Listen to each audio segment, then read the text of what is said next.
So this is an U-Bahn train. Essentially your subway. So I really like pictures like this because it shows essentially where you are and in relation to where I currently am. And you can see this whole area has been rebuilt, except for obviously the sort of the walls behind me. This essentially was the checkpoint Charlie area, so you can see down the road there the picture of theoretically an American in uniform. On the opposite side is the same lad, I think, actually in a Russian uniform. This area, you know, it's interesting. I wanted to visit it just because of, actually before I go there, a Trabant going by. That's epic. Wanted to come here because, hey, it's a tourist attraction, it's something interesting, it's something that, as a child of the 80s, 70s, 60s, you would have seen on television. And, just to see it, right? Well, there's a museum here, and you can see there are walls of sort of descriptions of the history of the Berlin Wall, people who tried crossing and things like that. And it's those stories that you I'm pretty proclaimed. The stories of those people that got through, and the stories of those who didn't. And it's the story of the people that matter. What happened to them, what's happened since the fall, and the rebuilding that Berlin's been through. So quite amazing city, quite an amazing story, for sure. Okay, so I'm back on the American side. You can sort of see the replica of the actual checkpoint, and you can see the picture of the uniformed Russian official, if you will, in air quotes. I kind of joked, not publicly, but to some family members, taking a picture of the sign saying you're now leaving the U.S. sector. And I kind of joked that, with all the immigration issues I've had trying to get into the United States with my L1, joking that, sure, yeah, thank God I'm getting out of the American sector. But, I realize that disrespects the people that lost their lives, that truly needed to get into the Allied territories, for freedom, and I'm really thankful that there was this particular sort of museum and the stories taken, because again, as I said, that's what really matters. So something happier that I wanted to share with you is my love of winter sport. I learned about these in Frankfurt, Germany, when I worked there in 95 and 96. And I was already eating 2 chocolate bars a day when I was living in the UK. And yeah, I was eating a lot of these.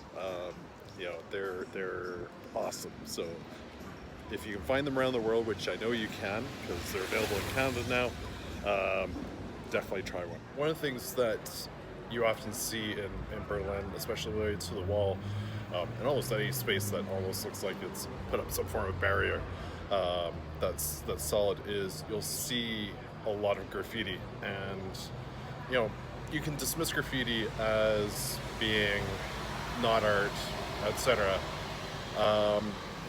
My take on it has always been that it's about protest, speaking up, and communicating a message. And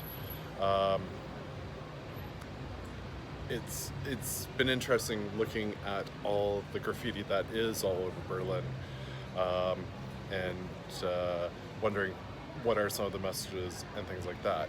So definitely a different take on what graffiti actually means and what it's always meant. It's almost up there.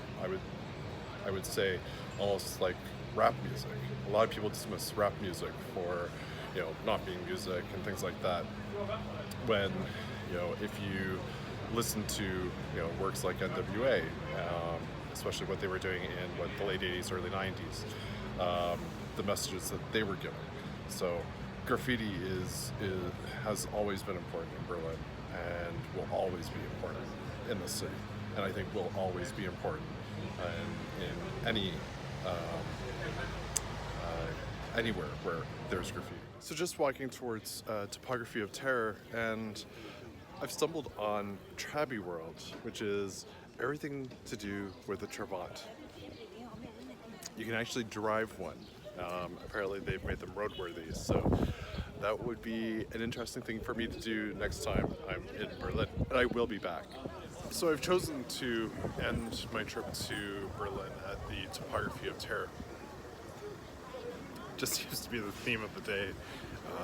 You can see a massive portion of the Berlin Wall, and there's an outside exhibit on the terrors of the Nazi regime here in Germany. And there's an amazing information center. It's free to go to. It talks about right now they happen to have an exhibit on the SS, the Gestapo, and also those that worked for the government, so the public employees that worked for the government at the time, and just some of the policies and such. Definitely worth visiting. It's given me some very good food for thought, especially with where the world's at today. And I'm glad that such an exhibit exists, and people can learn and hopefully learn lessons from this to make the world a better place. Walking along here and just sort of looking at this wall that is right next to me kind of gives a sense of just how bleak the times were when the wall was up.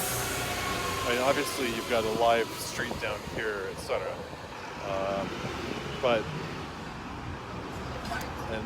Honestly, I am guessing, based on the lines of the road here, wondering if that's possibly where the other wall was.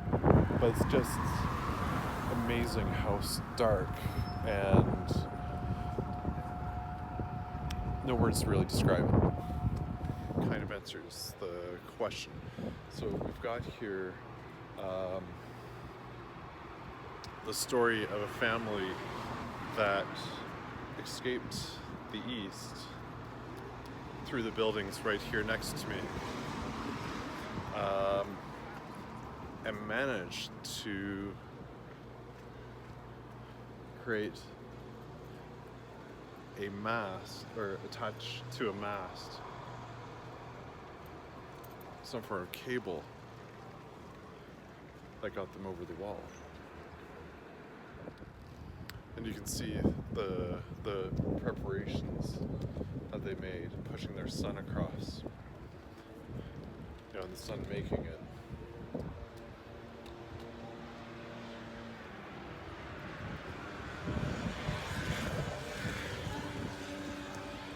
And the dad just barely making it.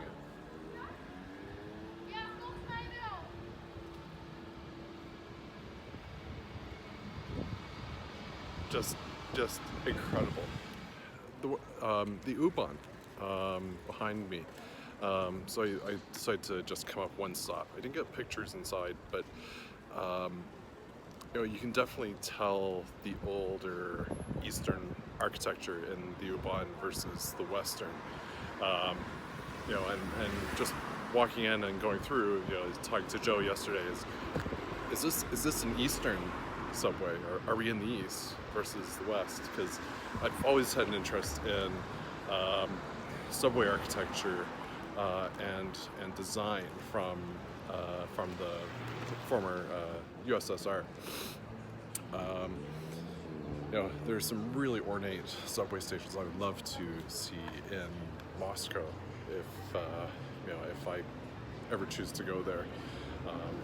On my bucket list, but not currently willing to go there at this point with the government that's in. But yeah, it's something I would love to see and do. So, stark contrast to what you would see in the pictures in this particular area. Not a lot of people out,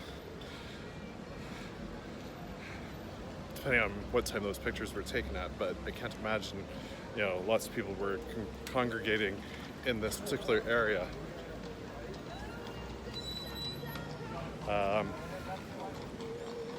You know, so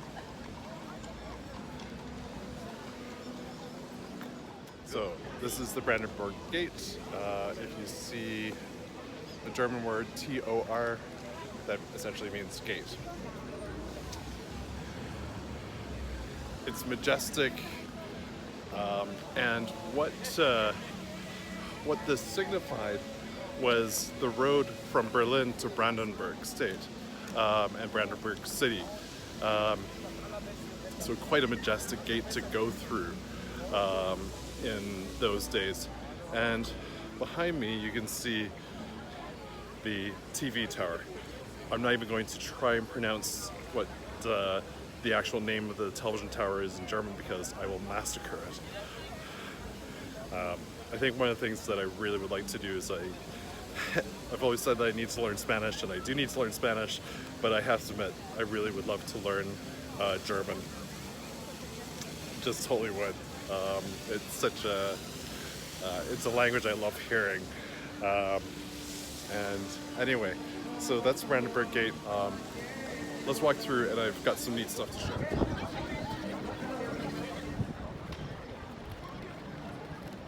The Brandenburg Gate was actually inside the East, the former East, and it was not the demarcating line between East and West. So where the wall was right here, that line right there.